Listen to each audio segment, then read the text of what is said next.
என்ன வேணும் உனக்கு? தேங்காய் வேணுமா? ஆ, தேங்காய் வேணுமாக்கும்?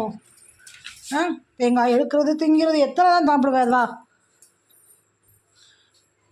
வா, கொஞ்சம் தான் தருவேன், சரியா?